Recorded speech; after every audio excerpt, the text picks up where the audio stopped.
Welcome to an excerpt from Jihad in the West, Black Flag over Babylon, by Mark Silinsky, with a foreword by Sebastian Gorka. It was published by Indiana University Press in Bloomington and Indianapolis. This reading is presented by Kensington Security Consulting, which brings education to national security. This reading continues with Chapter 9. It looks at several Westerners connected with the Islamic State, one of whom was Jewish. Militant Islam. The statistics are stomach-churning. Almost 250 innocents have been murdered in France in the past 18 months by terrorists, more than the total number of French nationals killed by them in the entire 20th century.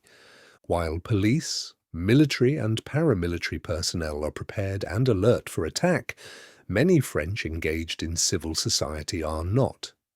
Many attacks occur without warning and are directed against individuals completely unconnected to national security. Some Islamist attacks are difficult to explain. A man and woman couple armed with a knife and an axe and shouting, "Allahu Akbar," attacked a charity leader at a soup kitchen near Paris. The attackers allegedly called him an infidel dog, but the charity leader fed Muslims out of compassion. The look of Paris changed after the 2015 attacks, with more dog patrols, random checks at gates and in terminals, video surveillance cameras and profilers, police officers, sometimes in plain clothes, around public transportation venues. Steps may go further. Right-wing politicians reiterated calls for preventive detention or electronic bracelets for suspected Islamists, longer prison sentences, shutting down mosques, and deporting radical imams. The Caliphate. Pro-Caliphate activists have partnered with French Islamist organizations from the state's beginning.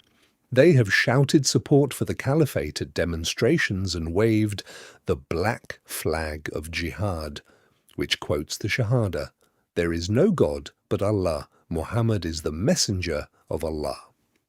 By January 2016, France was host to 8,250 radical Islamists, a 50% increase over the previous year.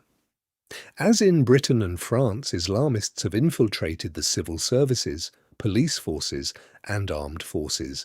According to one report, police officers broadcast Muslim chants while on patrol. France is between 9 and 11% Muslim, and 16% of French citizens have a positive opinion of the Caliphate. This percentage increases among younger respondents, spiking at 27% for those aged 18 to 24. Profile. 34, a French girl and a French woman. In France, more teenage girls than boys joined the Caliphate in 2016. Among recruits, women began to outpace French male residents preparing to travel to the Caliphate, or who had already done so. The story of A. It is sometimes difficult to determine which factors drive the transition from conventional politics and everyday life to a full embrace of the Caliphate's beliefs, values, and aspirations. Some teenagers who live uneventful, seemingly normal lifestyles have become Caliphate propagandists or gunmen, but the full-turn conversions and bloodlust of some converts beggar the imagination. This is the story of A. Because A is not an adult, her full name was not released, but authorities did reveal that she was Jewish, one of 2 known French Jews to join the state, and she had been raised in a religious home.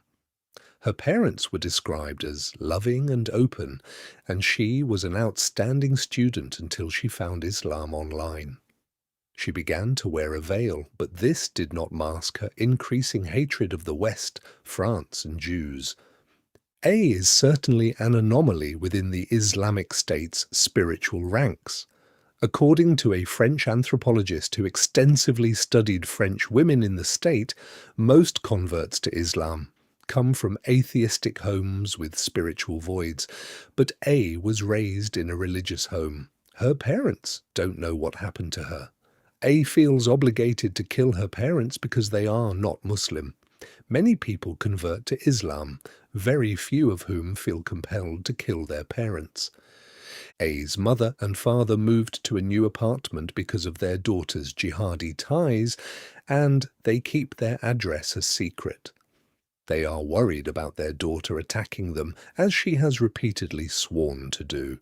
Perhaps some Friday, as they are lighting candles, breaking bread, and saying prayers over their Sabbath meal, their daughter will storm into their home, brandishing a butcher knife, and lunge at them, shouting, Allahu Akbar. Emily's manhunt. Emily converted to Islam at age 17 and changed her name to Samra. She began wearing a niqab because she believed it would help her attain the highest level of paradise. However, she began wearing it only after the French government banned it in 2012. A female journalist remarked that without her heavy clothing, Emily/Samra is strikingly pretty. She takes Islam very seriously, and when Emily thought her son was possessed by a demon, she shook her boy, yelling, "Jinn, a jinn is a spirit, leave my son." According to Emily's account, the jinn quickly left her son. As with many European converts to Islam, Emily had a tough childhood. She lamented, "My father has erased me from his heart." He left the family when Emily was 2 years old, and her experiences with men never improved. She described her life as a series of failures. She dropped out of school and became both a Muslim and a barmaid. She married an Islamic man who impregnated her, but he beat her, sold drugs, and went off to prison. She looked for a new man and advertised for a virile and pious Muslim. One suitor claimed to be a former friend of bin Laden, which initially impressed Emily because she admired bin Laden and mourned his death. But Emily later became convinced that this man had never met bin Laden and had made up the story to get her into bed. After he published a selfie with a naked Emily, she broke off the relationship. Emily hoped to travel to the Islamic State to find the right kind of man, but police were onto her, froze her bank account, and kept an eye on her. She supports violence against non-believers, including those killed in Paris. Nonetheless, she insists, "I am French, born French. I consider myself a human being. I am no monster." This concludes a reading from Jihad in the West, Black Flag over Babylon, by Mark Silinsky, with a foreword by Sebastian Gorka. If you enjoyed it, please consider subscribing to continue listening to other chapters. The book is available online or at major bookstores worldwide. Dr. Silinsky's latest book, Cauldron of Terror, Hamas, Israel and the World, will be available for purchase in early spring 2026. This reading does not represent the official position of any agency or individual within the United States government. On behalf of Kensington Security Consulting, thank you for listening.